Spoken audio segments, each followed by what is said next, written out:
Nesse vídeo, exploraremos como a psicologia teleológica de Alfred Adler questiona a ideia de que o passado nos define. Em vez de ficarmos presos ao trauma, veremos como recuperar o controle do presente, entendendo nossos objetivos atuais e escolhendo, de forma consciente, novos caminhos de ação. Adler foi um contemporâneo de Freud e Jung, fundador da psicologia individual. Embora menos famoso, influenciou profundamente o campo do autodesenvolvimento, inspirando autores como Dale Carnegie e Stephen Covey. Suas ideias estavam tão à frente do tempo que ainda hoje estamos aprendendo a aplicá-las plenamente. A psicologia tradicional trabalha na etiologia, busca causas no passado para explicar quem somos hoje. Essa corrente determinista sugere que o trauma fixa nosso destino. Essa visão é sedutora porque alivia a responsabilidade. Se o passado manda em mim, então a culpa não é minha e meu futuro pareceria imutável. A psicologia adleriana propõe uma virada. Em vez de perguntar que causa do passado me fez assim, pergunta que meta atual este comportamento está servindo. Em teleologia, emoções e sintomas são meios para atingir objetivos presentes, muitas vezes ocultos. Assim, focamos em metas e escolhas, não em feridas antigas. Aqui contrastamos dois modelos. Na etiologia, a força motriz são feridas antigas, emoções são reflexos incontroláveis. O passado aprisiona e o indivíduo é vítima. Na teleologia, somos puxados por metas atuais. Emoções são ferramentas, damos significado ao passado e nos tornamos autores do próprio destino, com maior liberdade. Neste caso clínico, um jovem capaz se isola no quarto, com ataques de pânico ao tentar sair. Pela lente etiológica, concluímos que bullying e abuso infantil causaram um trauma psicológico, que por sua vez gerou a reclusão. O foco permanece no passado, reforçando a ideia de dano irreversível e de vítima passiva. Pela lente adleriana, relemos o caso. A meta oculta é evitar o anonimato e garantir a atenção exclusiva dos pais. A ferramenta escolhida é produzir ansiedade real e pânico, que justificam permanecer no quarto. Os sintomas não são fingidos, mas construídos para sustentar o status especial. O foco passa a ser a finalidade atual. Adler nega o trauma como causa absoluta. Fatos objetivos do passado passam por um filtro de sentido que nós mesmos criamos. Não é o evento em si que determina sucesso ou fracasso, mas o significado que escolhemos atribuir. Assim, experiências dolorosas podem ser transformadas em recursos alinhados aos nossos propósitos. No incidente do café, o cliente usa a raiva como arma. Seu alvo é fazer o garçom se submeter imediatamente. A explicação comum é: perdi o controle. A leitura adleriana mostra o oposto. A pessoa fabrica emoção de raiva, porque gritar é o meio mais rápido e barato de impor sua vontade, evitando diálogo racional. Aqui vemos a mãe que grita com a filha, mas muda instantaneamente o tom ao atender a professora. Isso revela um interruptor da raiva. Ela é desligada quando não serve ao objetivo de dominar. Concluímos que a raiva não é um reflexo inevitável, e sim um recurso acionado estrategicamente para afirmar poder sobre alvos específicos. A etiologia nos oferece a ilusão de que somos apenas efeitos, vítimas do trauma, da ansiedade ou da raiva.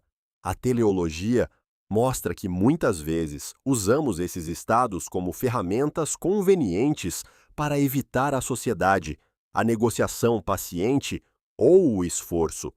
Quando enxergamos isso, a responsabilidade por nossa inércia volta para nós. Encerramos com a ideia do fim do álibi.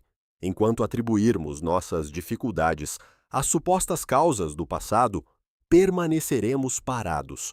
A perspectiva adleriana convida a decidir a vida no aqui e agora, não como algo que nos acontece, mas como algo que escolhemos ativamente, assumindo autoria sobre cada próximo passo. Esse conteúdo tem origem do livro A Coragem de Não Agradar. Com base nas fontes fornecidas sobre o livro A Coragem de Não Agradar, a filosofia de Adler propõe um caminho prático para quem deseja deixar de viver em função da aprovação alheia. O próprio subtítulo da obra deixa claro que seu objetivo é ensinar como a filosofia pode ajudar você a se libertar da opinião dos outros, superar suas limitações e se tornar a pessoa que deseja. Embora o texto detalhado dos capítulos centrais não esteja nas fontes, a estrutura do livro nos mostra exatamente como ele aborda a necessidade de não agradar. Os principais passos para isso incluem negar o desejo de reconhecimento. O livro ensina categoricamente que você não deve viver para satisfazer as expectativas dos outros. A busca incessante por aprovação e elogios é vista como uma armadilha, pois a obra alerta que o desejo de reconhecimento o escraviza. Separar as tarefas. Uma das ferramentas mais importantes dessa psicologia é a chamada separação de tarefas. O princípio básico é que você deve descartar as tarefas das outras pessoas. Isso quer dizer que o que os outros pensam de você ou as expectativas que eles têm sobre as suas atitudes são tarefas deles, e não suas. Compreender a verdadeira liberdade. O livro aponta que a verdadeira liberdade surge quando cortamos esse desejo de aprovação, corte o nó górdio, e assumimos que você dá as cartas nos relacionamentos interpessoais. Libertar-se da opinião alheia é o único caminho para parar de agir por conveniência. A coragem de ser imperfeito e normal. A obra também destaca que só você se preocupa com sua aparência e foca muito na importância da autoaceitação. Em vez de lutar pelo poder ou tentar ser um ser especial para chamar atenção e agradar aos outros, Adler recomenda ter a coragem de ser normal. Em resumo, a coragem de não agradar não significa ser indelicado com os outros, mas sim alcançar a liberdade de viver a sua própria vida sem o peso de tentar atender às expectativas que a sociedade ou as pessoas ao seu redor colocam sobre você.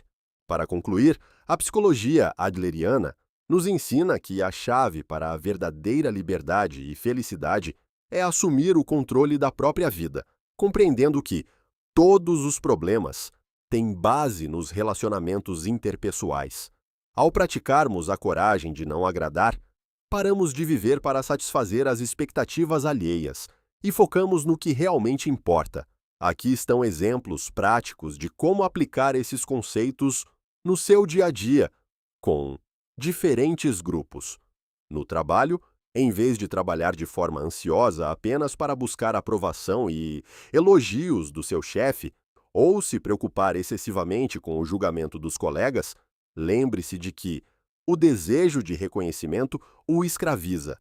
A aplicação prática aqui é focar nas suas próprias responsabilidades, pois a obra aponta que a essência do trabalho é a contribuição para o bem comum. Se um colega não gostar de você ou criticar suas escolhas, aplique a regra de descartar as tarefas das outras pessoas. O que eles pensam é uma tarefa deles, não sua. Com os amigos, abandone qualquer comportamento de comparação. O sumário do livro destaca que a vida não é uma competição. Pare de usar as conquistas dos seus amigos como régua para a sua vida ou de tentar se mostrar especial para impressioná-los. Os sentimentos de inferioridade não passam de pressupostos subjetivos e desculpas. Ao entender isso, você ganha a coragem de ser normal e constrói amizades baseadas em companheirismo real, sem disputas por status, com os filhos e na família em geral. Abandone o uso da raiva para impor autoridade. O livro ilustra isso perfeitamente com o caso de uma mãe que estava aos berros com a filha, mas que mudou instantaneamente para um tom de voz educado ao atender uma ligação do professor da menina, voltando a gritar assim que desligou o telefone. Isso demonstra que a raiva não é incontrolável, mas sim uma ferramenta fabricada no momento com a meta de submeter e dominar o outro. Além disso, em vez de tentar controlar os filhos através de punições ou recompensas, a filosofia sugere adotar a abordagem do encorajamento, decidindo não repreender nem elogiar, permitindo que os filhos se desenvolvam sem o peso de ter que atingir as expectativas dos pais, com esposa ou marido. O princípio fundamental para o casamento é como separar tarefas.